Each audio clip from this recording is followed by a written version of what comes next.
Kale cruise exclusive koli awebali nnyo kubeera ng'ate otwekuumirako yensonga lwaki nange nja kusigala wammanga ate mbawa ebyo ebisingira ddala. Alan Cruz gemanya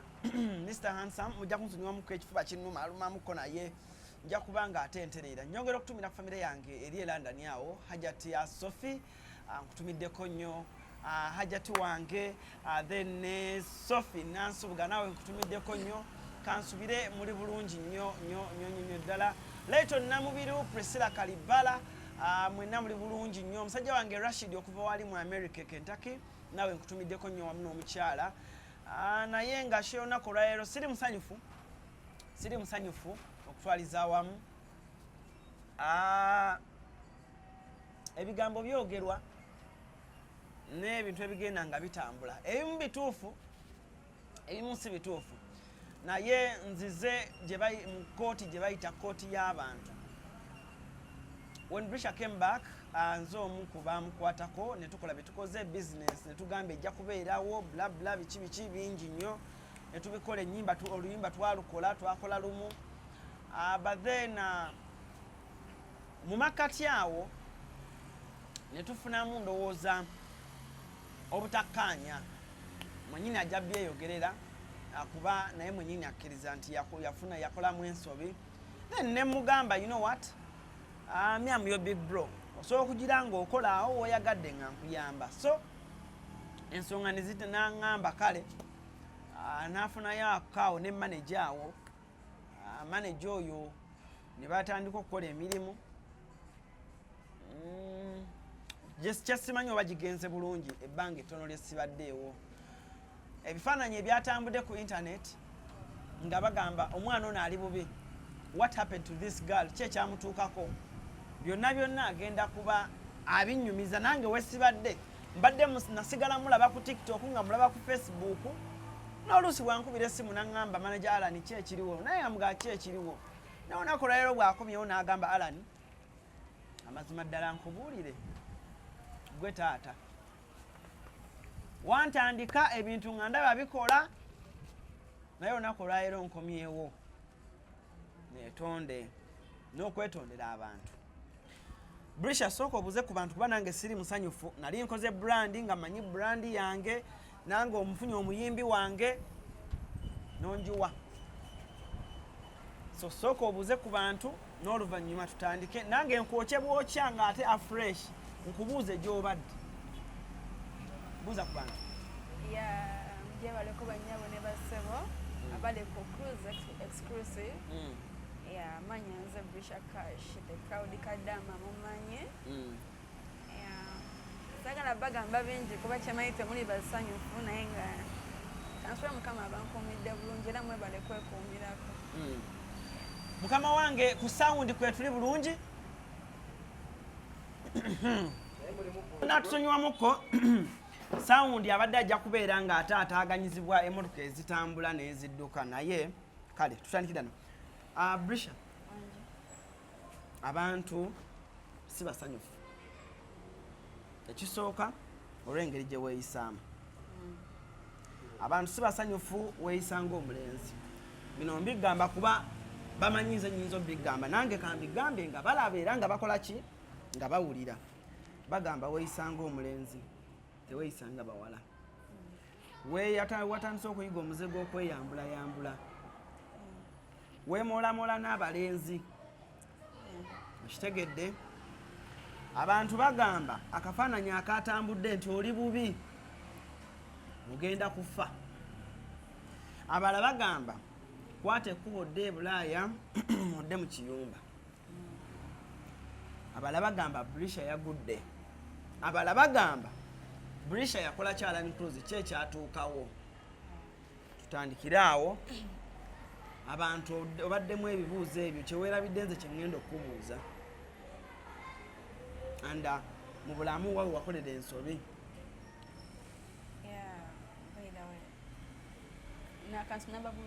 katusoketerezera peerene ereme kuyitako olujjegere luno sooka ogira olujjegere olwo kuba lujja terugire kwakwaya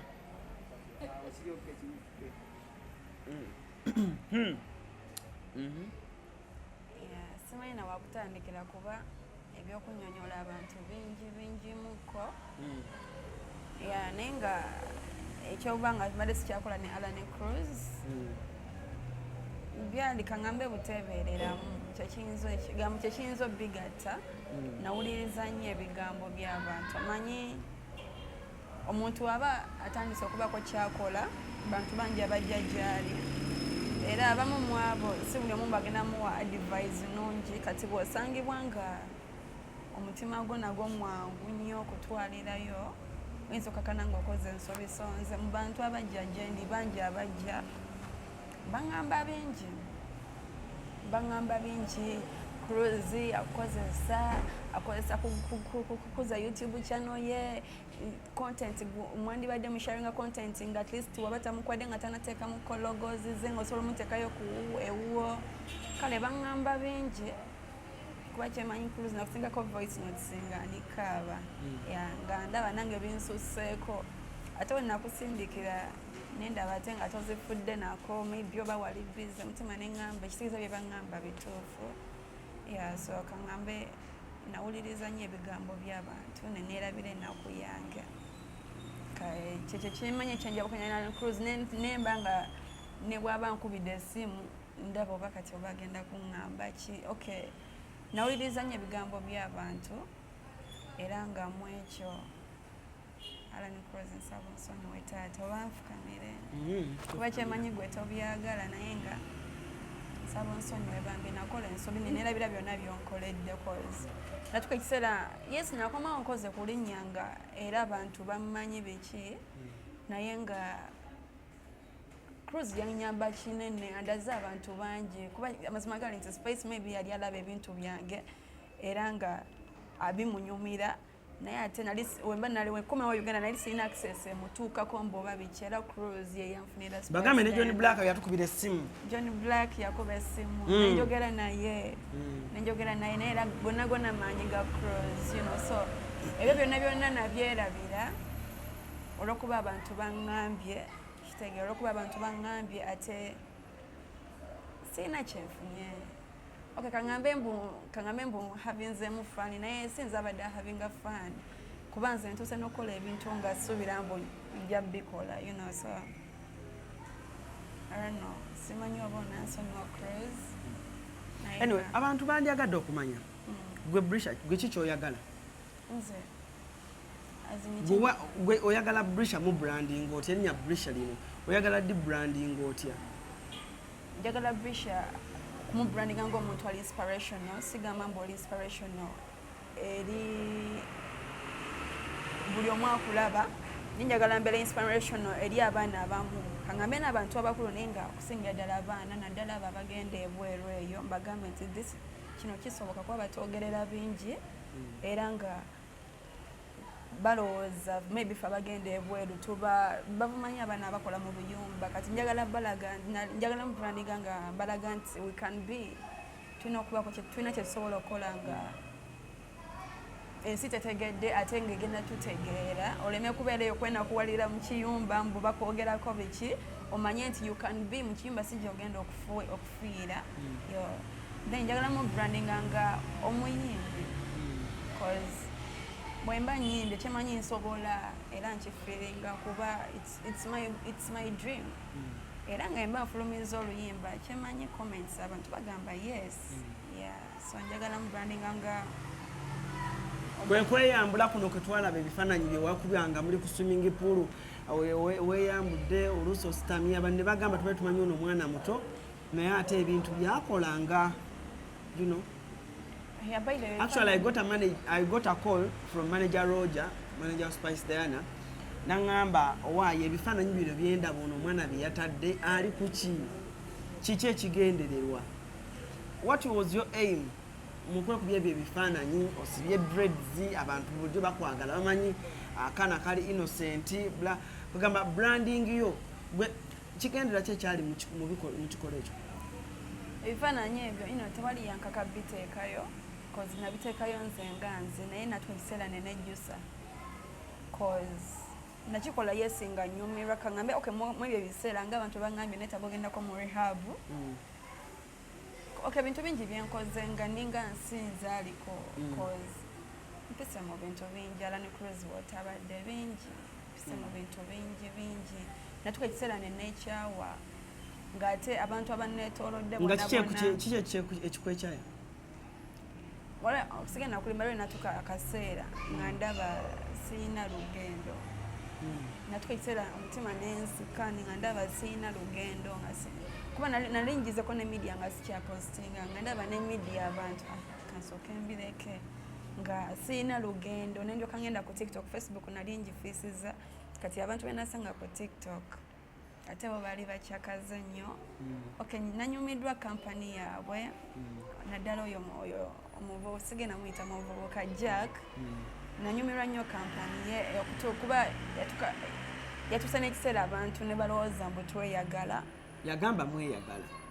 bambi tetweyagala kuba amazima gali nti love affairs si bye bintu byendimu kati okay yes omuntu kiyinza okusika kuba ekyo kyo kya butonde naye nga tetweyagala kyemanya alina omukyala we era nga ne mukyala we mumanyi era bino bye tukola bye twali tukola ne videos naze kuba ndudde okola video naye byasooka ne binyizaamuko mukyala we kati then Jack nayogera naye naye ate mu kubikola ebyo kenyumiddwa mbu tuhabinze fan tugenze eno tugenze uga kuba nze nali sitambula era nga yakuba nze nali sitambula era nga nze mbeera nnyo okuva kola yingira mu nju naye kati wenamusiŋŋana njize bingi netuka n'oku simanyi naye nga ebifaananyi kyolina omanya nejjusa era nga simanyi ngeri gyengenda kikolamu kozi byonga byo naye ŋŋamba mbijjayo byatambula abantu babiyina era nga kyemanyi luli kyalumu bajja kubijjayo waliwo ebintu byetukola naye nga tetusoose kulowooza bulungi so anyway Brisher ekirala abantu bagamba weeyisanga omusajja of which character eyo twagyogerako nze naawe kiyinza okuba bwotyo bwe wazaalibwa naye abantu bagamba lwaki weeyisanga omusajja tosobola kyusa okweyisanga omusajja sigenda balimba kyavadde mabega kuba nze emikwano gy'abawala ngenda balimba siina nnyo mikwano gy'abawala kuva dda nga nze bintu byange kuzanya nsero basketball genda kusamba kapiira kola biki okekyavadda era nga si kyangu mukisobola okunvaamu naye nga I think ndi muwala era nga oba nkibanyonyola ente naye nga tekirina nnyo big deal cause that's me weŋŋamba mbu nfekinge life nyambala obuntu obumpi biki yes mbisobola kuba si mu bubi figa yange njiyina munansonyiwa obuntu nsobola obwambala biki naye nga bumpamuko ku buzibu okay nabyambala nnyo kati wembeeramu eno style ndwawo n'okufuna bansumbuwa mu bagenda kunzija ku mulamu abasajja basumbuwa nnyo kati oli ayinza n'okugamba mutandike nti yamuwala oba mulenzi abulwa n'engeri gy'atandikamu okukwana ate akola ebiki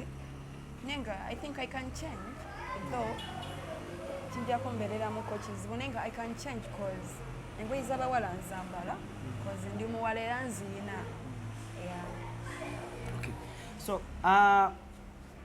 biki ebyo by'oyinza okugamba omuntu kuba nalabye posts naddala ku buno obulwadde obukulumye buno nga bagamba Brisher aggwawo ani yatadde ekifaananyi ekyo then ekyokubiri bulwadde ekyo bwe obukuluma baida ekyo ekifaananyi nze yakitadde era buli yakifunye yakijje kugonde ku page yange ya Facebook kozi nalabye nga nzigwawo ate nga nekumidde nnyo mu nju nze mami wange kyemanyi tamanyi nakikyendi mama wange takimanyi mbu ndina mulwadde kozi ntya n'omutandika nti mami ndi mulwadde alina ebizibu bye alina ebimusumbuwa kati wengatako ebyange ate ennaku zino obeeramu wekka ennaku zino tokyabeera na maama mama abeera buloba waneno yavaawo kati ate nze olwa bizinensi yange nagamba sobola gireka at least kanfune wanene ogwembeera naye yali mukwano gwa maama wange wakuba kati ye yazzeeyo ku kyeyo era nga ennyumba kyemanyisa wa yonna ndi kumpi givaamu ya rent kumi n'ena era sawa yonna yonna kyemanyi kuba twali tugisasula n'oli ate yagenze so kitegeeza sijja sobola gyemalirira koze emirimu ennaku zino chips gw'omudaala obadde okyakola kuba naguleko okola ng'era oŋŋamba ebintu bitambula ndudde nga sikola lwaki baddemu awo n'ebinsumbuwa nesooka ngenda tusogera na singo tekuba singo awo mu kyalo nendaba kuba ekika naddawo oba kiki kuba byansumbwa neŋŋamba oba kiki oba bajjajja bange be bannondoola neŋŋamba kaŋŋende mbalabeko kati ate nagenze nenkuba oluyimba lwa kabaka like buganda weyayo olwo oluyimba lwandeeteramuko ku buzibu cause nalukuba leero nagenda okukeera nga akaddaala olubawo olumu baaluggyemu bakamenyamukko kyemanyi oba keekaalumenyesa oba keekaakozesa biki naye nga kyemanyi ngenda kuddamu okukola cause neetaaga okukola kapito ye waali waali naye era wakwongerako cause mbadde mulwadde mama wange takimanyi ate nga nze alina obadde walwala ki era simbadde nalwala ki ndi mulwadde kyekikuluma nalabyeko nga bagamba najjemu olubuto abamu nga bagamba ndi lubuto lwajjaaka nno by the way kansooka empisawo kanene akagundi nkoze videos nyingi ne Jack era nga kyemanyi muntu mulungi talina mpisa mbi ye muntu amanyi nti this is a friend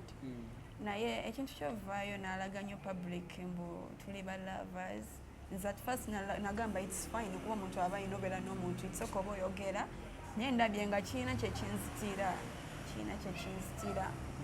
era nga kyenyinza okusaba Jack yona yona gy'oli waliwo ebintu ebimu nga birina stoppinga cause nze nganze oyinza okuba ondaba nga Brisher Kash naye ate abandaba bangi oyinza okuba ondaba nga kyaliwo asobola okwogera kyonna kyonna kyayagadde at first we nali nkitwala mbu tusobola okukola kyonna kyonna kyetwagadde okuba tuli bakyali naye kati nakizudde nti nina bangi abantunuulidde era nga bansuubiramu bingi ate bwe balaba ebintu ng'ebyo biba bimalamu amaanyi so it's better oleme kuteekawo kibeera mbu oba tuli ba lovers kuba naawe amazima ogamanyi olina omukazi olina biki so si mu bubi nkusaba busabi to keeping that friendship naye nga terimu yakubuzaabuza abantu kola stunts cause nze sitambulidde ku stunts okuleka bino eno ebibaddewo ne tukola biki okulobesa media mbu biki yeah so saba bambi kikome kyekikuluma nze nina typhoid yeah then nafunyemuko ne ban like buto yanjokyezaano ku mukono typhoid yaluma kyenyiza obagamba nze okupostinga ebyo ebifaananyi Alan kyansuseeko nga ndaba ngenda natete posting a caption yebagamba nagambye naye ensi eno I'm not even sure nti amagulu ganantuusa mu June kuba natunuulidde amagulu nga ndaba nzigwawo kati nebiteekayo abamu bakifudde fani kyemanyi kyabaseseza abasinga naye comments waba ozitunuulidde advices nyingi era nazitunuulidde nyo ezo comments neŋŋamba at least nina okuwekenga up I have to wake up this is not me okulwala kwandibaddewo naye ate sobola n'okubulwa muntu ayinza okunzijanjaba nga ndi mulwadde lwaki mba neekuumiramu eyo embeera nina okuwekenga up netegeera abantu bange ki kyebaagala baki abanyambyeko okutuuka wenda mazima gali ntala nikuzi kusobeza nnyo natwala that pride mbu yes abantu bampananga celebu wange celebu bikineŋŋamba ya I'm a celebrity ala ne cruise tukola fena naye ate nange so deciding ne mugamba tekisoboka tolina kyoŋŋamba naye kati ntegedde nti musimu neeno amadala g'olinyiddeko ate ge madala agayinza okukosa yeah so ebiseera ebisinga gamadala getulinyiddeko tolikwata bubi kuba saa yona yona liyinza okusuula oba olirinyiddeko likipinge nga weeriri ate nga liri mu position yayo so bano abakubaddeko bano bawoololowololo wano nyimba mmeka ze mukoze ki ekitambuddeko awo Yeah, by the ngali mfunyeko bantu bangi abazenga bagala ku managinga lwakuba natwisera ngamba bingi ala nikuza kwesa kola YouTube channel ye kati mutima nenga baba baline bano bagala netwisera nga nature tebalina kye bangamba naye waliwo mu eyangwamu awo nangamba bingi netugenda mu studio nenyimba nazirekayo nze okuvayo nalaba nga atandise okunvuga mu speed nayagala nsooka enfulumya singo namusanga n'omuyimbi we nangamba nedda olina sooka kola na muyimbi wange tosooka fulumya singo mwina sooka kukorabo kati nalaba nga anvuga speed ate alanikuzi yabadde tanteeka kuŋŋandaba ntambula ayagala kunsayiningisa simanyi batangira ku myaka 7 teri kukka wansi contract esooka nendaba nga kanewumuzeemu SB4 contract gye yatuwa ey'okurecordinga ennyimba obadde okyagendayo? Mbadde ngendayo nendaba ku Joet lwakuba ennaku zino mbadde ndudde ogendayoko kuba waliyoko n'oluyimba oluliyo lwakuba oluliyo korabo si lwange Joet alina omuyimbi we gwe yandetera oyo producer yankolera lemerako nangamba alina omuyimbi we gwayagala nkikoleko naye then netulukola saagala teekawo kibeera oli ye yankolera lemerako nga siyina kyemuwadde yaso nalumuwa luno olwa kafyu nalukolerera wa SB4 olwo just nelubeerawo then waliwo olwaleeta tagali mpooma yaleetamu obuzibu abantu bambuuza alani mwayimba ebiki ne mbagamba olwo luyimba seruliimu olwampooma nze nakuma kulemerako olwo naluyimba naye ngembu seruliimu olwampooma nabagamba seruliimu anti ze buli omu abadde ambuuza ngera mugamba sibiriimu nga muntu mubuulira amazima yabaire nalukola naye nga abamu bakiraba bubi cause simanyi lwaki nalukola naye nga maybe era kutulimbalimba eyo olabika owooma biki koze ndabika mpooma kanfulumya akayimba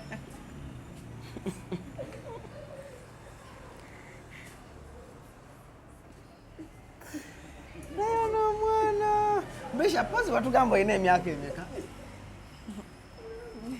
Anyway, emyaka tugireke naye Brisher nedda mubaamu abo olabika owooma wakula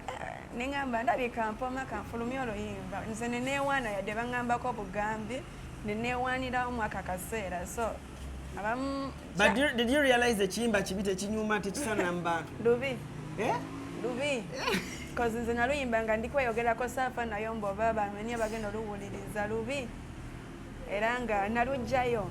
okuba nalugjayo akuba abantu nga bamanyi baagala nnyo ebyononese baali balufuna dda era posti yo nga origino nagijjayo okwange naye basigala balutambuza so bantu bakuvuma owooma waggwembwa ani yakulimbye so kaŋŋamba oluyimba lwantuulamu ne musimu nendudiliti nga siruyina anyway bafaani bo kikyoyagala obbagamba Brisher era kikyowalisabye bakuyambe kale mu mbeera eno kuba saagala osabirize nnyo kuba embeera mwoli si embi ebirala nsobola obikwatakwatako n'otereraterera naye kikyoyagala obbagamba ku kariya yo yange first of all nsaba bansonyiwe mu bino akaseera kabadde katini naye ate nkoleddemu ebintu bingi ebyesittaza kozinze platform yange n'abaana bangoberera nkoleddemu ebintu bingi ate ngaoyo si yeyalinze so nsaba bambi munsonyiwe advice gyowa abavubuka jempa abavubuka abantu tebabawabyanga mu bantu abo bakugamba ekintu londamu naye ate togoberera buli kimu n'ekirala teweerabiranga gy'ovudde kuba nze natwe ekiseera nga Alani Cruise mwerabidde naye natudde omutima nekinnuma neŋŋamba kazeewa Alani oba nvuma oba nkuba oba nkola biki naye nga at least nzizeeyo omuntu gwe natandika naye abantu mube for real simanyi nina bingi ebyobagamba onkubidde n'amasimu nga sigakwata kituufu era ng'oŋŋamba okulanga naye nga nze nange ng'omuntu natudde wansi neŋŋamba kiba kibi okwoza ate n'oyanika mu ttaka okitegeera naye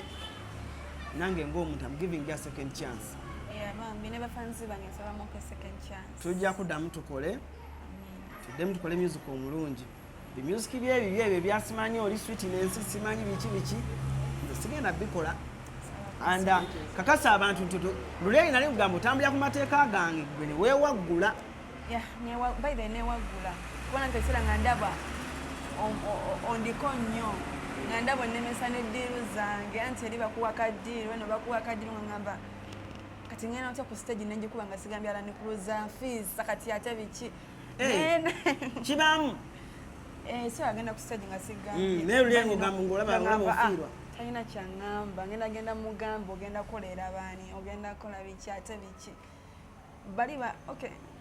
for real nsaba mupe second chance kati mboneredde era nga babadde bafunye essanyu lingi abamu nga bagamba mu post simbulabye twabagamba ono omwana ya biki naye ne baza mukama nti anziwudde amaaso nange awo wentandikira okugamba bafaani banaye mukasonyiwe muvubuka muto muwala muto malala gabaamu naye mumusonyiwe mumwe chance ey'okubiri nziremu nkole naye bwe muliddamu ne mulaba nga ate atandise okukola ennyimba ze nga temuli ku rules management nga mumanya ebintu byaganye naye nga byo ebyowooma nze sibiriimu oluyimba lwo sibiriimu tugenda kukola music omulungi wamma we shall do our music with very different artists abalungi mu bintu byange ebyenjawulo byenzinyaza I believe Brisher Kash asobola ozannya she can be a good actor she can be a good musician so kale actress byebyo mwana Zuena omulabye agambye atya kale actress and of course naye nga be humble naboneredde sinjirabira kati ddiiro zonna ze wali okola obadde otuuseewa zibadde ziweze by the way Alan Cruz oluyimba lwenina baluyita mufo oluyimba sirobi I think tujja biwuliriza right now kyenjagadde olambulula abantu what happened n'abantu bantu bakomerera abantu bagala Alan Cruz kakati omwana yalagawo oyo kakati kiki so I wanted you yourself okubuulira abantu what really happened kale njagala okubeera nga ate mbasiibulira n'olunaku olwaleero tusinzidde wano ku office na celebrity track naye kale tukwatagana olunaku lujja kubeera lwa nkya cruise exclusive Marus Bridals yeewa Marus tukyaliyo nakava kola live omukyalo oyo yambuuliridde nnyo yagambye ki Marus yankubira essimu nga maama nangamba Brisher biki byempulira yaŋŋambye ebintu bingi nabadde ndi awo yakamala ne mama wange nankubira navaayo eyo kati biki bye waddamu kale bantu bangi mami wange ne mami Marus mama yakubuuziza okyakola ne Alan mama yakubuuziza yambuuziza okyakola ne Alan ate nno mbadde nze mubuzaabuza nga mugamba Alan waali